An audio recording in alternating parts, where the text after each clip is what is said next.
Hey guys, welcome back. I've got Armen Armirian with me today. You might know him as Armen Hammer. I have to open up by asking the question, how did you ultimately get to Armen Hammer?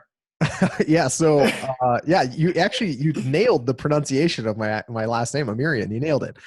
Usually it gets butchered in some way, shape, or form. But yeah, so I started doing CrossFit like, 10, 12 years ago at this point. And one of the gyms that I walked into very early on was in Costa Mesa, California. CrossFit Balboa. It used to be owned by, John Wellborn, Max Mormont, that whole crew. And one of their coaches would yell out hammer every time she saw me, that I would walk into the gym, and I was there constantly. So it just turned into this, this refrain that happened every single day, or multiple times a day sometimes. And I thought it was clever. It was actually the first time I'd really heard someone use the Arm and Hammer pun with my name. Yep. And I was like, you know what, let's lean into this. This will be fun. So I've just kept it ever since. Oh man, I love that. What I'd love to get into is how you approach this community of functional fitness. And so could you do me a favor and just broadly walk through the different media outlets that you've either created or helped grow to kind of get to this point? Oh yeah, sure.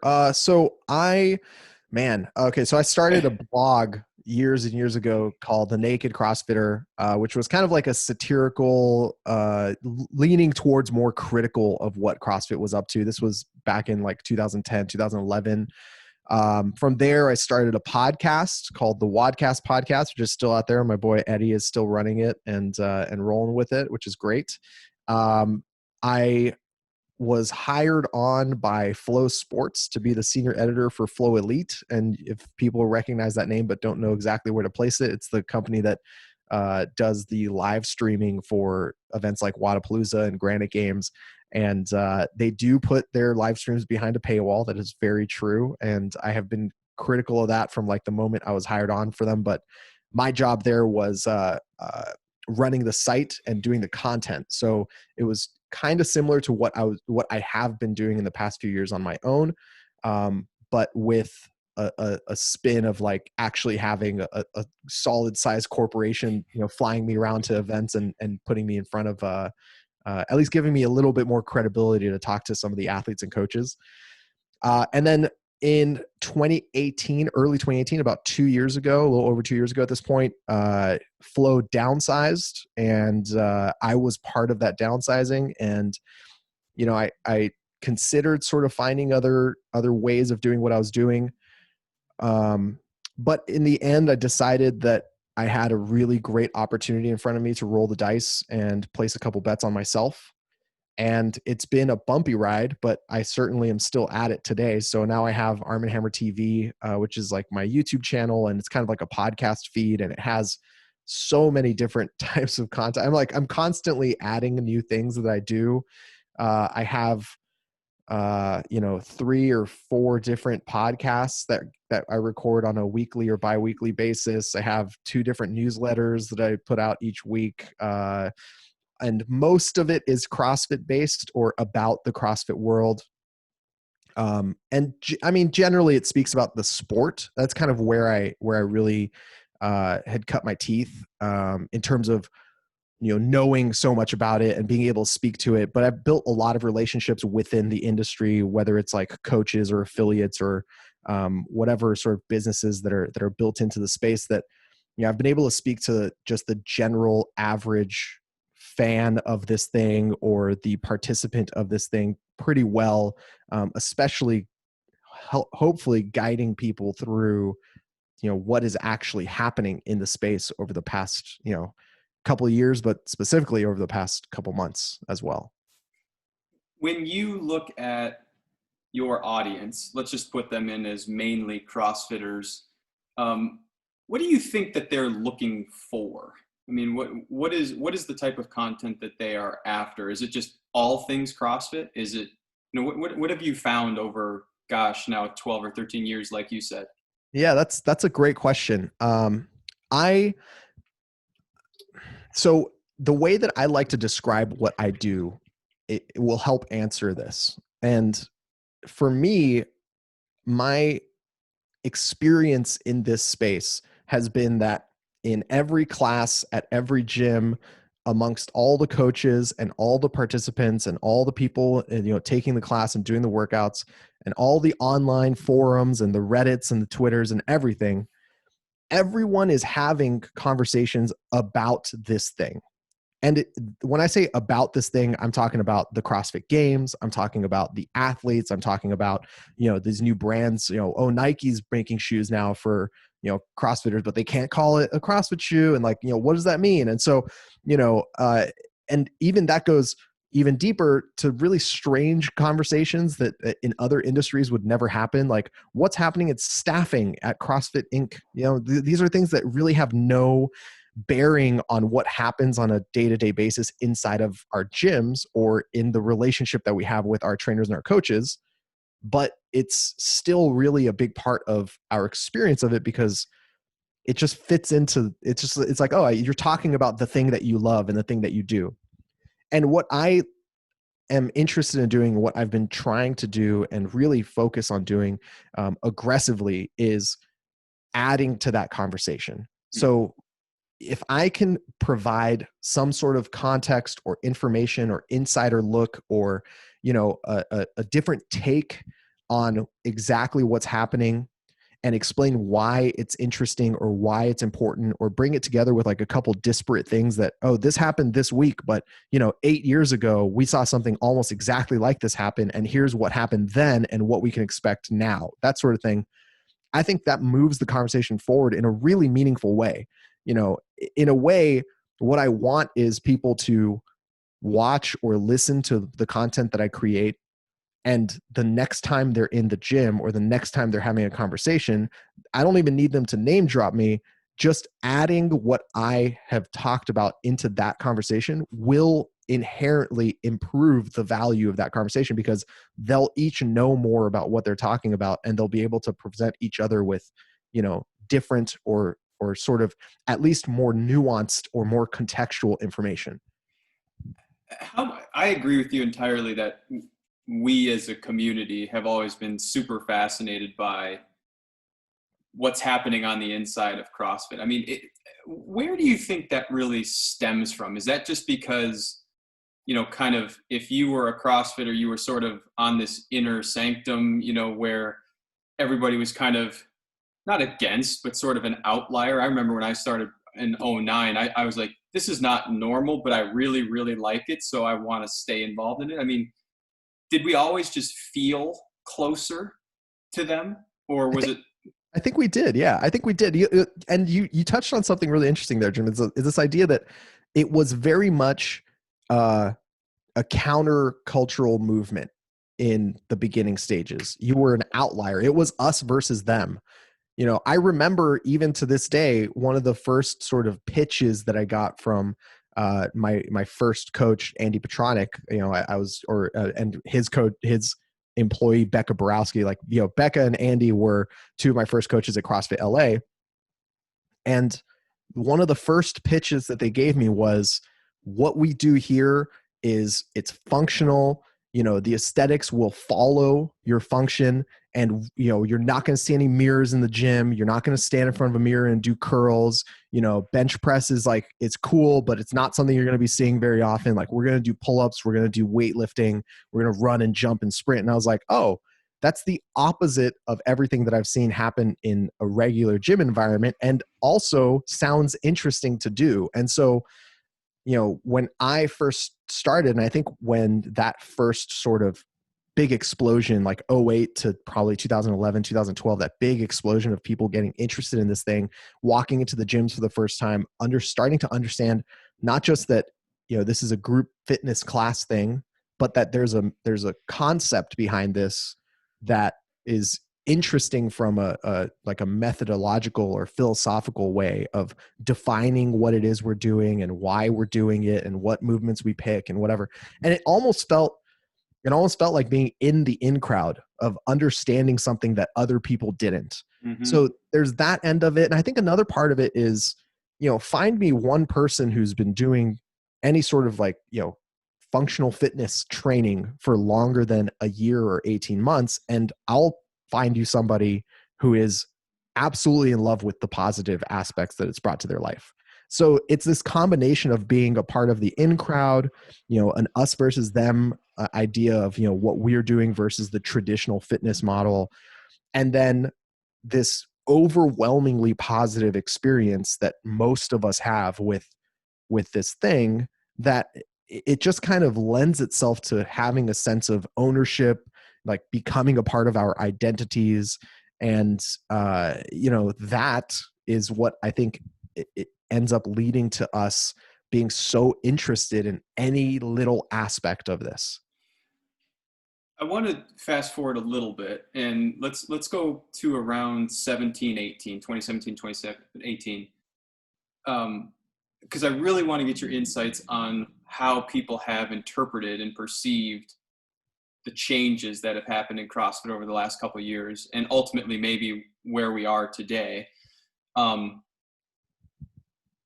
How did you interpret the idea of health versus the games? When that really started to emerge, how did you, based on, is it okay to call it reporting? I mean, is it? Yeah, I would say I'd probably editorialize a little bit more than the regular journalist does, but okay. Yeah, I'd say reporting is probably in there. Analysis, I honestly have no idea what to call it. Just like you're just figuring it out and trying to extrapolate it out and then tell it back. How did you interpret that, and how do you believe that the community at large interpreted that, and do you believe it was a positive or a negative to the culture of CrossFit as this counterculture? Ooh, that's a layered question.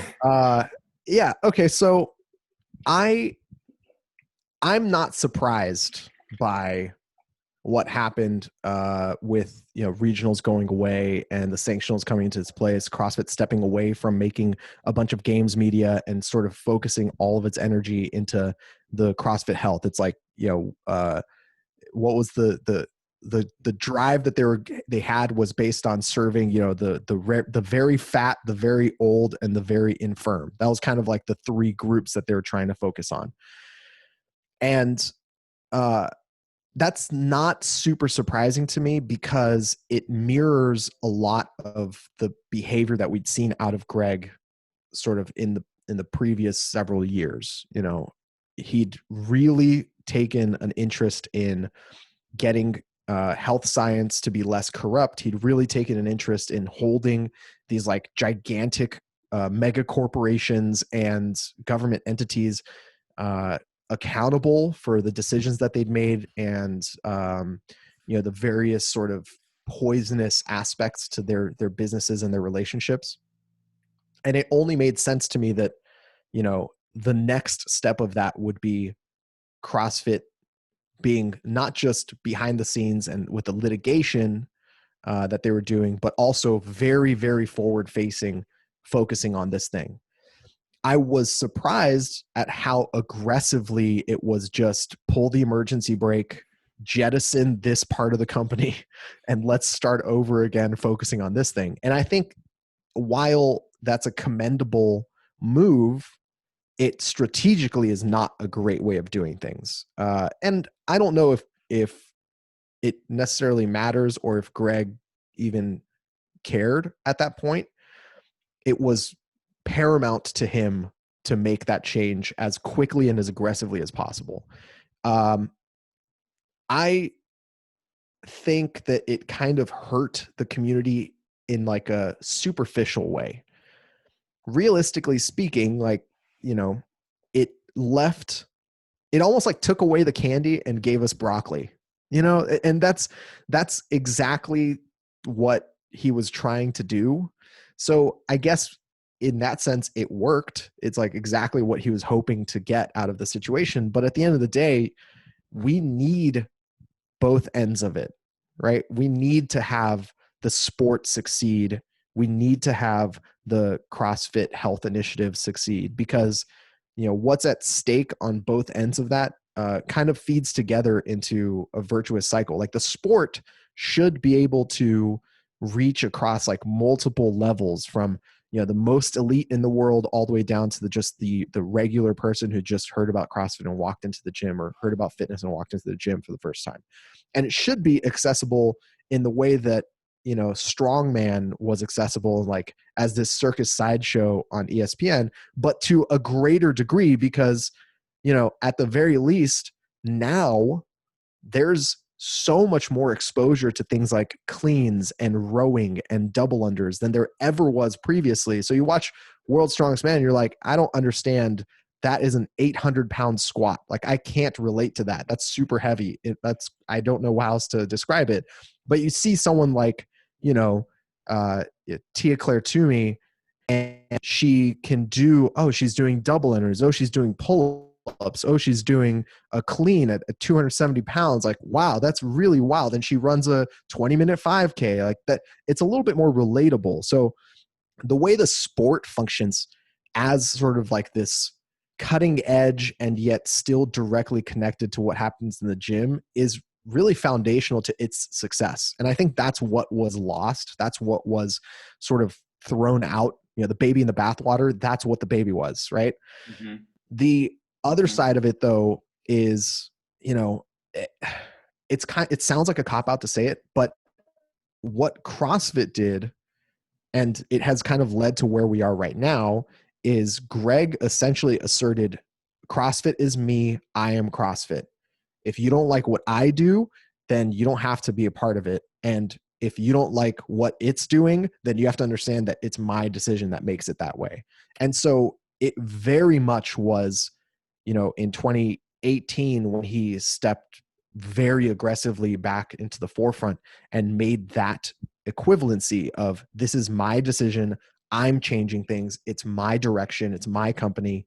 I think there's a straight line from that to where we are right now of people's reaction to his bad behavior over the past couple months, where suddenly, there's been people saying, I don't understand why, out of nowhere, everyone is so upset with what's going on with this. And it's like, well, first of all, it's not out of nowhere. This is the last of a lot of things that have ticked people off in general.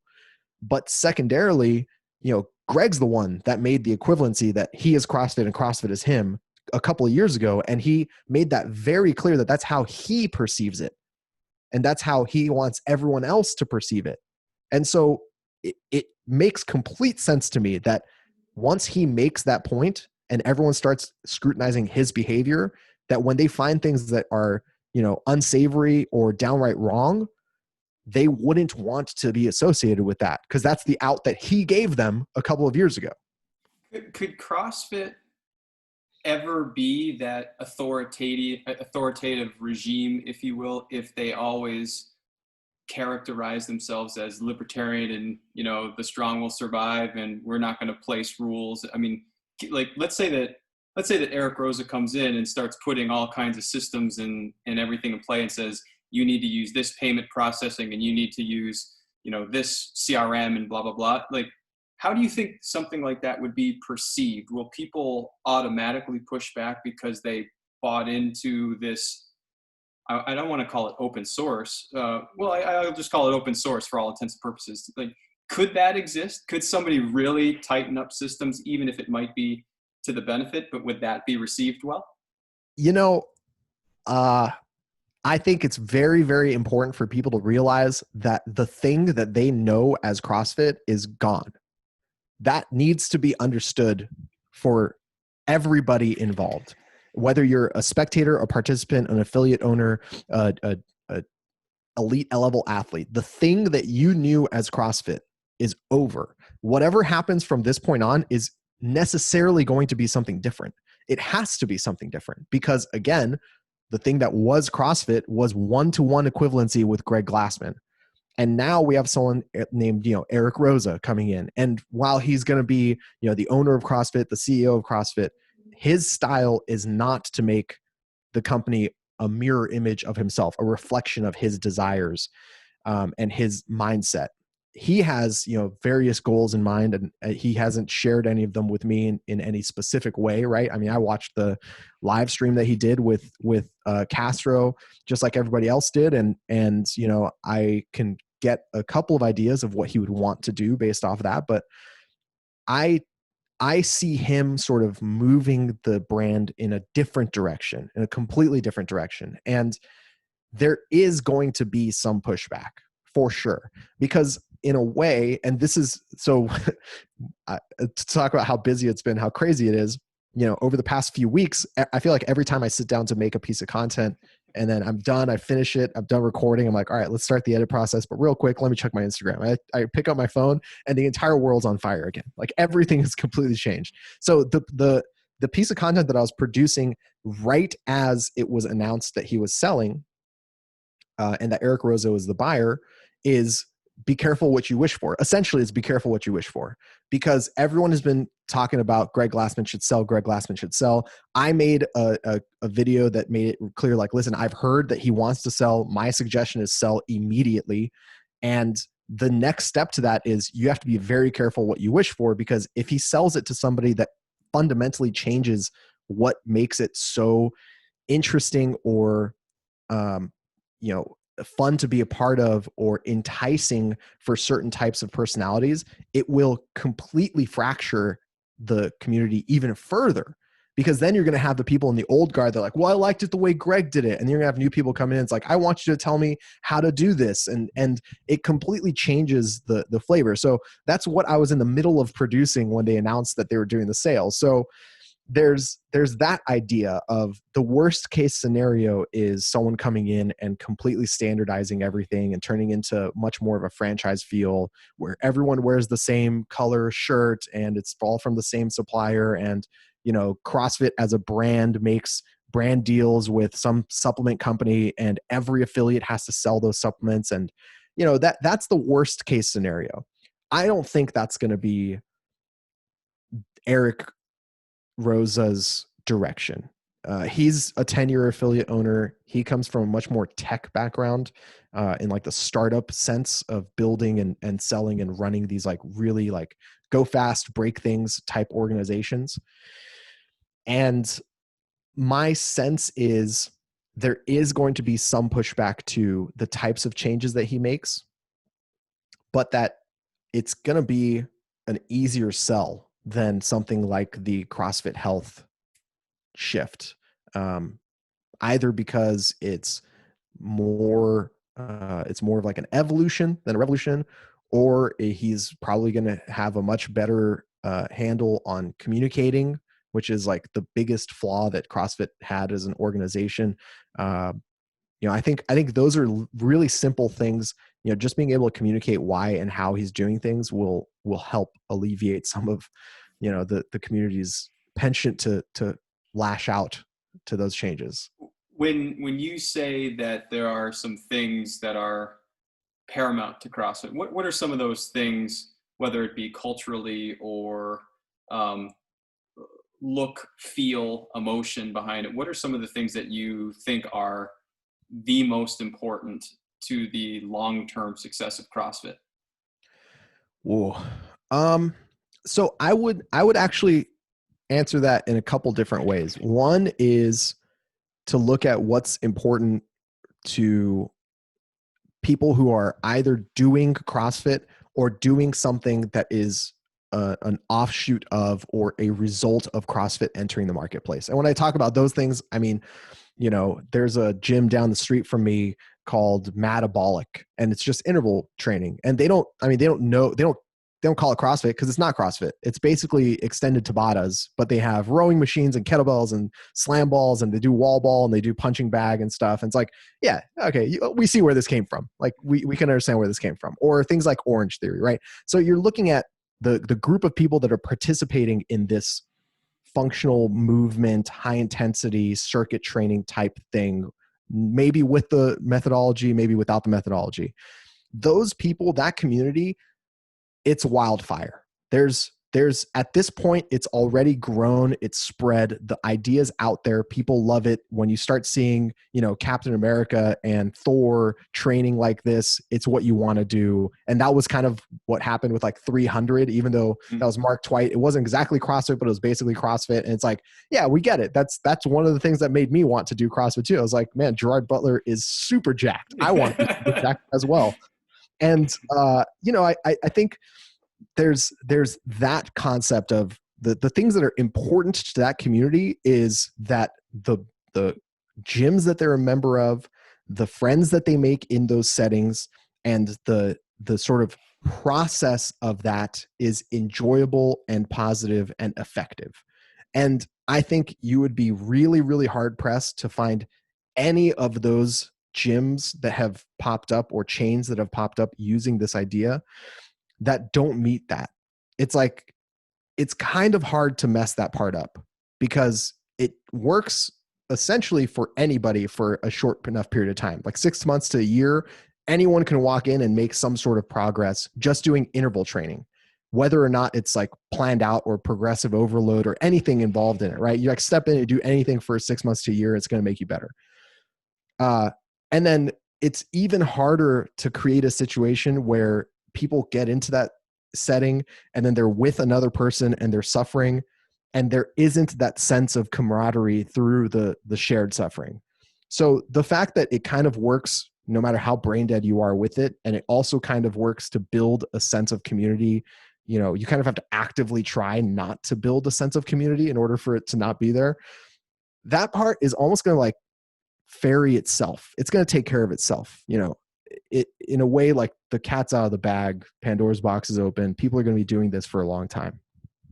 The things that are important to CrossFit HQ to succeed are very, very different, because that part of their work, quote unquote, is already done.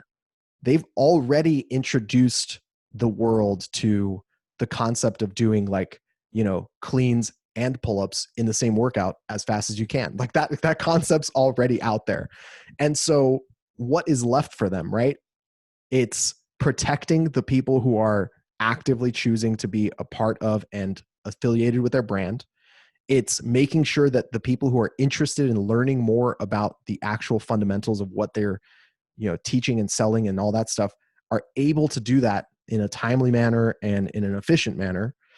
And it's also making sure that when someone tries to find out what this thing is, they can specifically find out what this thing is.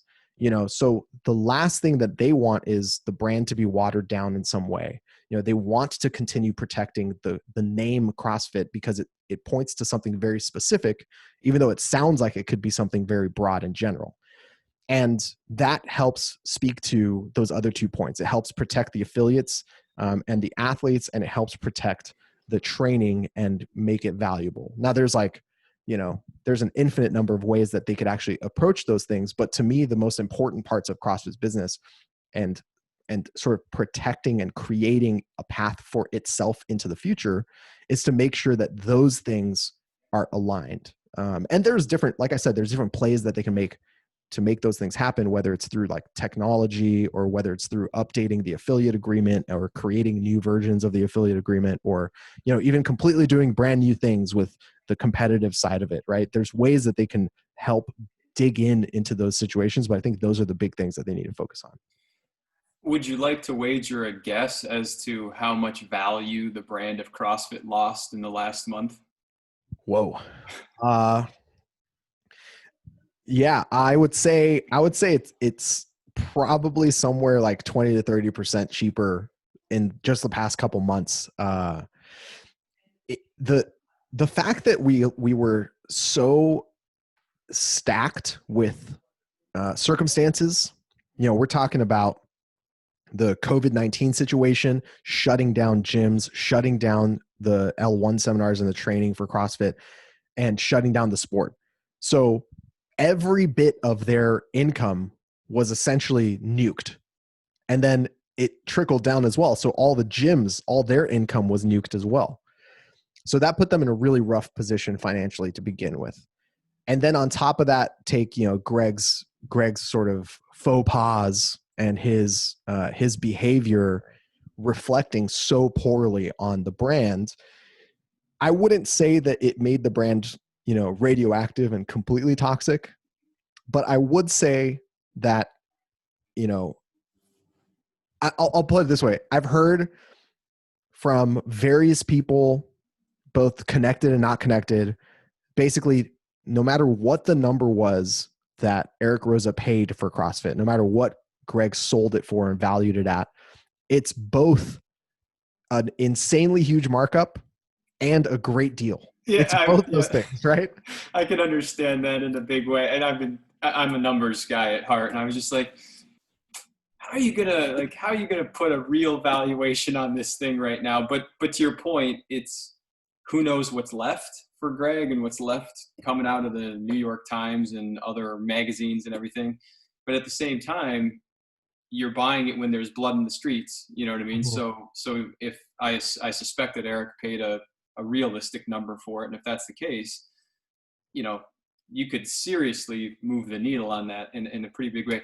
When you think about that value, you started with COVID, which I think is really interesting. I think a lot of people probably would have started with Greg's faux pas, but you started with the revenue piece. When do you think that that revenue will start to stabilize?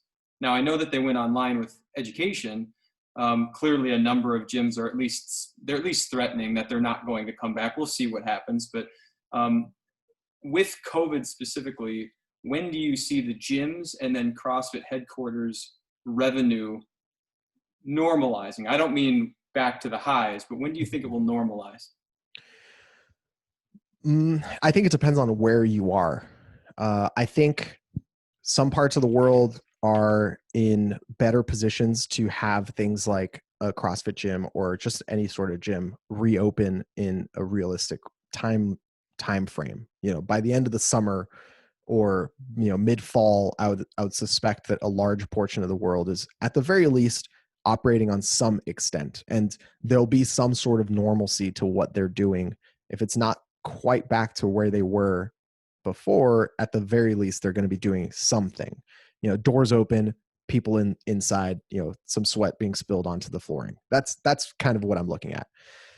In the States, I think it's a little bit more of a dicey question because all the states are kind of approaching this in a different manner. The political spectrum in the US is so divisive, and everything gets politicized so aggressively that it almost feels like, we saw in Florida, we saw gym owners. I don't think they were CrossFit gym owners, but gym owners doing things like push-ups and squats outside of the state capitol to, I guess, make the point that they should open up their gyms again. But just the fact that they were doing it outside in front of the state capitol kind of proves the point that you don't need the physical location to do it.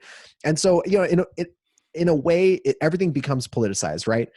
And so that makes it harder state to state to see exactly where things are going. Like where I'm at here in Austin, gyms have been open since mid-May, May 18th, I think. Gyms have been open with very, very strict rules. And the gym that I am a member of, CrossFit Yukaru here, I haven't been back because I have, basically a small gym in my garage. So I haven't had to go back, but I went before they opened up and helped them completely clean the entire gym, just so that at the very least I'm contributing to the community that I've been a part of, reopening their doors.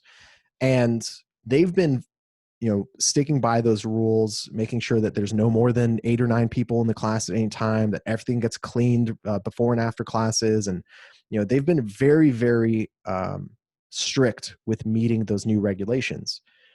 Does that mean that they're actually going to be fine financially in the future? I mean, probably, but it's also possible that not. They were able to get their PPP loan. They were able to, keep a solid part of their membership and offer things throughout the shutdowns. But the same can't be said for gyms in states that aren't opening up, or facilities that aren't able to meet their sort of nut each month. And, it's going to be a little bit longer in the States before gyms reach any sort of, leveling off of this roller coaster that they've been on.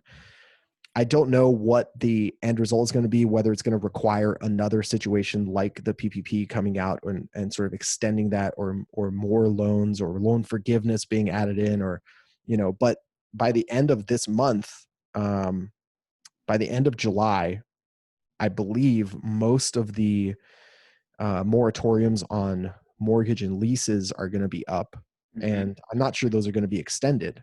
And depending on how landlords are legally allowed to approach that, whether it's just, factoring that cost and amortizing it across the remainder of the lease, or just tacking it on at the end, or whatever that ends up looking, or just asking for it up front, that could be incredibly detrimental to many of these businesses, gyms, restaurants, bars, you name it, right? So it really is a tough situation to look at. Yakaru, they said that they were going to de-affiliate, right? Is that it? Yes, I guess they aren't CrossFit Yakaru anymore. I guess now they're Karhu Strength. Yeah. Gotcha. And do they feel like that was the right play, even given Eric is coming in? And I'm not sure if that's, for us to discuss, but I'm just curious how folks who made the decision to move away from CrossFit feel 2 weeks later, now that there's potentially a different future, coming down the pipe. Yeah, that's a good question. I briefly spoke to Michael Winchester, who's the owner of Karhu, and I think it's been something that's been in the back of their mind for a long time. They're an older affiliate. I think they have been open for 5 years at this point, but the owners have been coaching at various affiliates and been involved in the community for 10 plus in Central Texas, right? So there is a lot of history there that they kind of understand where their business lies, how they can grow it. And to them, I guess they'd already sort of made the mental, calculations of, it's probably going to be fine for us not to be an affiliate at some point in the future anyway. And this was a situation like, straw that broke the camel's back. Greg being Greg is incredibly unpredictable. He's equated himself to the brand in an almost unbreakable way.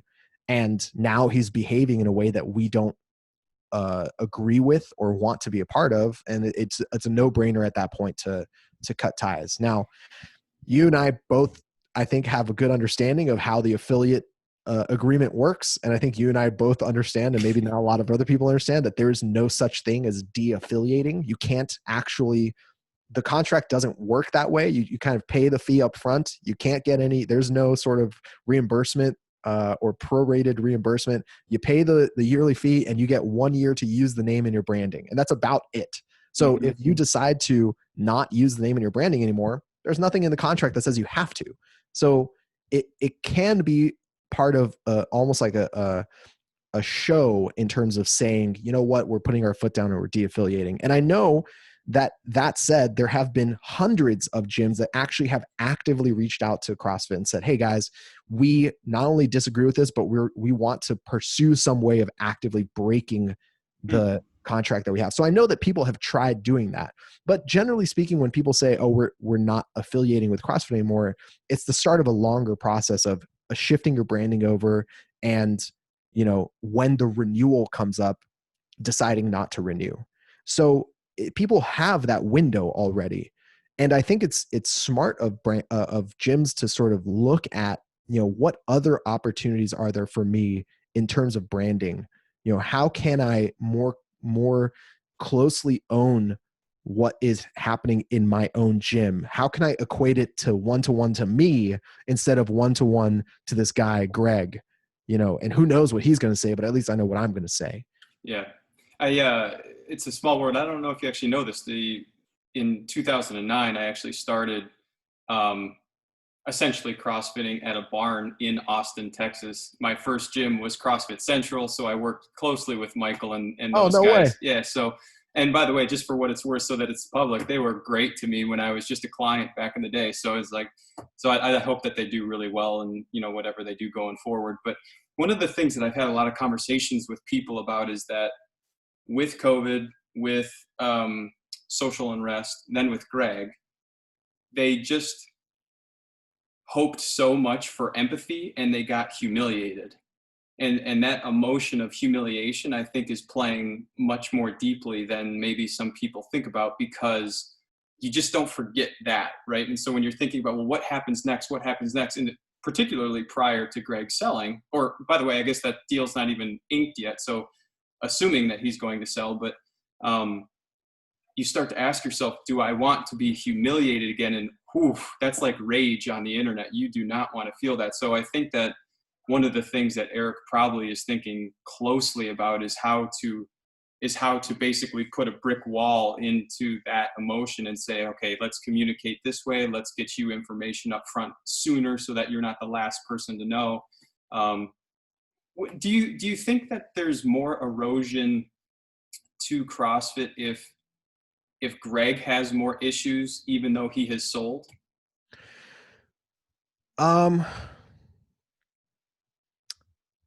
Potentially. However, that said, there is a very easy way out there, right? It depends, of course, on how much of CrossFit Greg has sold. You know, if it's 100% or as close to 100% as possible, then it's really, really easy for Eric Rosa to say, like, you know what? He has his problems, but we've had a break and he's no longer a part of the company. He doesn't make any decisions. He's not profiting off what's going on here, you know, et cetera, et cetera. And therefore you can actually break that, you know, equivalency that Greg had created in the past. If the details of the sale are, you know, more, you know, oh, a controlling stake goes to Eric, but Greg still owns whatever. That makes it a lot harder to actually, you know, say the break is clean and that Greg's problems can't reflect on CrossFit as a brand anymore. To be fair, my understanding of it is that this sale is as close to 100% as you could possibly get. You know, I don't know exactly what the details are. And if I did, I'm not sure I'd be able to talk about them, but based off of my understanding of, you know, various conversations I've had, reading in between the lines and sort of talking to various people, it just sounds like this is very, very close to a 100% sale, if not exactly a 100% sale. Mm-hmm. So, you know, I think that gives Eric a really clear line of communication of saying, hey guys, listen, if he has his problems, and I think you're right. I think there's going to be more New York Times articles. I think we're going to hear more from, you know, I name the publication, BuzzFeed, Business Insider, you know, whatever. Name the publication. They're probably going to have another article out at some point, you know, because that's how this works. You know, there is always going to be another thing to chase. There's always going to be another story to tell. And Greg distancing himself from the brand is going to be positive for the brand, and probably, you know, it's going to be neutral for him because he's going to have his own problems to deal with. And I think that point that you brought up about, you know, the community almost feeling a little humiliated through this process is, you know, it's awful, but for Eric, it's an opportunity because it speaks to how closely people associate with this thing. Mm-hmm. It's like the type of embarrassment and humiliation you'd feel if, you know, like your grandparent or your uncle or, you know, a family member or something got caught being, you know, ridiculous and like saying awful things on the internet, right?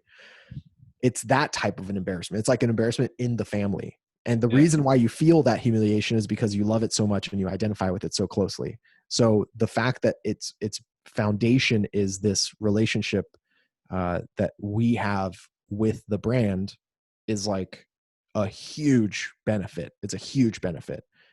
It could be a problem down the future, you know, if it gets worse and worse and there isn't a clean break, but it is a huge opportunity. Let's kind of finish with the games and the athlete side, because you are so involved in that. Just got announced that there's no games at least until September 15th. Do you think that there will be a games on September 15th? Yes, I am convinced that CrossFit will not let the 2020 games lapse. And the reason why I'm convinced that that's going to be the case is because, one, I want to be convinced that that's the case. I really, really want to see a 2020 games happen.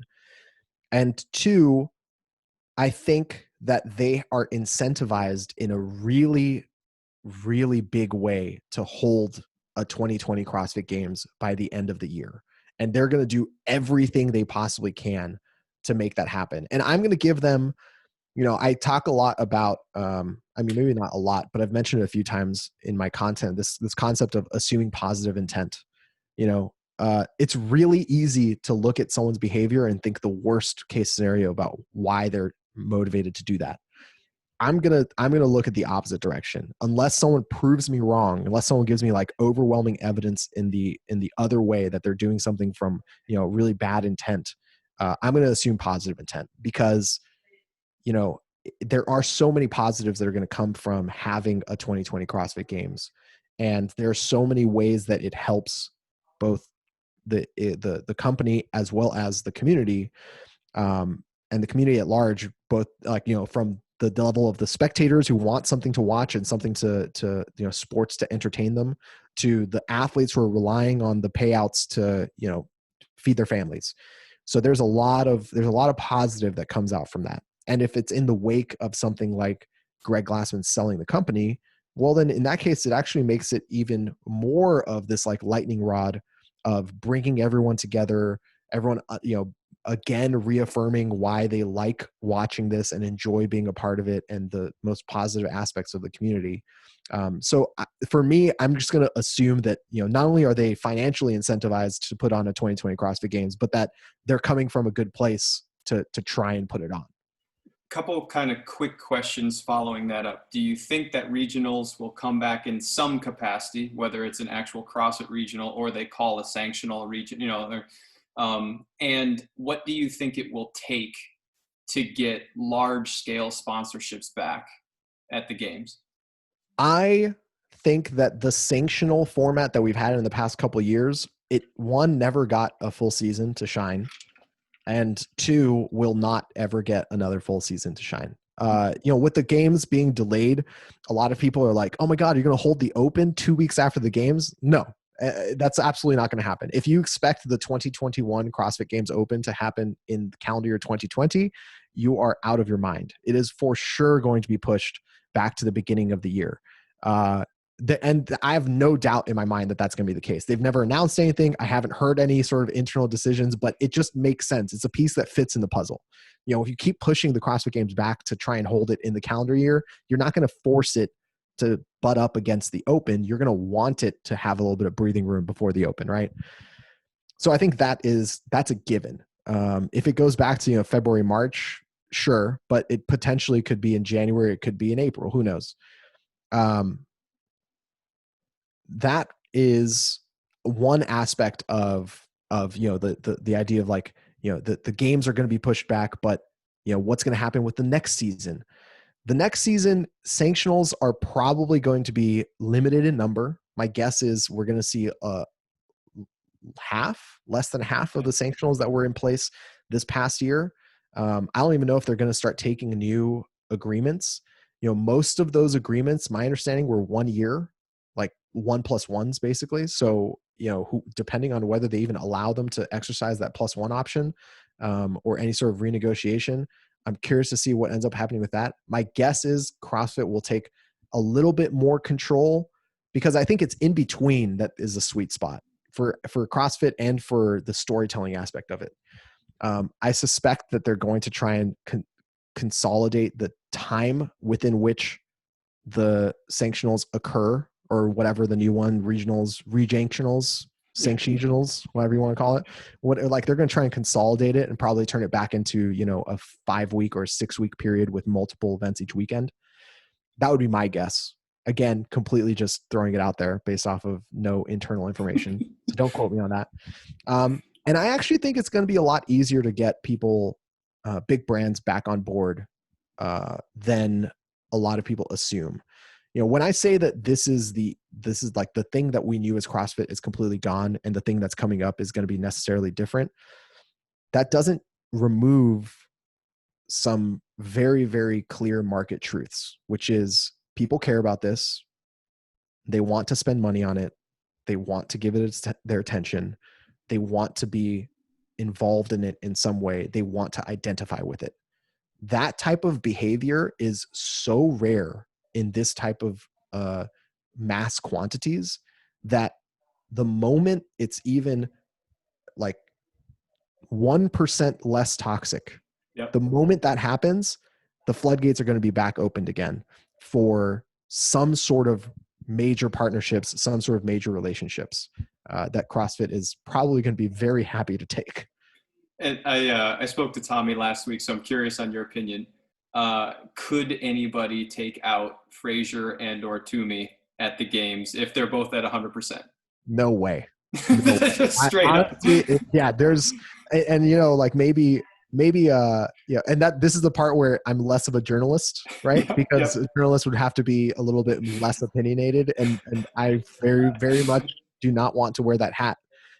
Frankly speaking, Matt is, and Tia is the greatest, like, they're untouchable CrossFitters. They are the best CrossFitters that have ever lived. There's no doubt about that.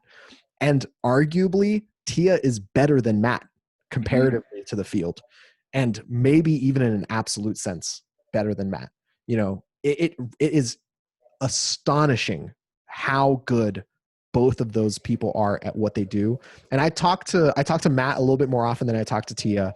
But I told Matt, when I said selfishly, I want to see the 2020 CrossFit Games happen, one of the reasons why is because we don't get to see Matt Fraser compete, right? You see, Jordan was playing basketball 80 games a year, 82 games a year. So you're seeing him play over and over and over again. We see Matt Fraser compete 3 times a year, maybe.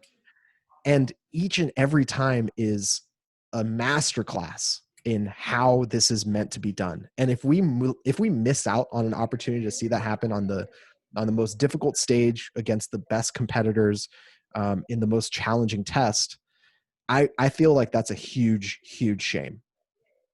Let's leave it right there, man. That was great. I love the just sheer, straightforward. No. But Armen, where can people get a hold of you? Where can they see all this content that you're putting out? Where can they find you? Yeah, it's Armen Hammer TV. So that's my YouTube and Instagram. Those are probably the two most used platforms that I have. I focus mostly on those because this is a one-man show and it is exhausting to try and run anything else outside of that. So I focus mainly on YouTube and Instagram. If you want to buy merch or support my work, you can go to armenhammer.tv, and there's t-shirts and stuff there, as well as an opportunity to do monthly subscriptions or single time donations. And hopefully very, very soon, I've been working on some new stuff, some new sort of things that people can get in on, and a new fun way of expressing all this fitness that we've been building up. So hopefully very soon I'll be able to sort of launch that and talk about that and get people involved. Awesome, man. I look forward to it. But thanks so much for coming on today, and best of luck with everything. And if I or we can help in some way, just let us know. Thank you very much, Jim. Appreciate it, man. All right. See ya.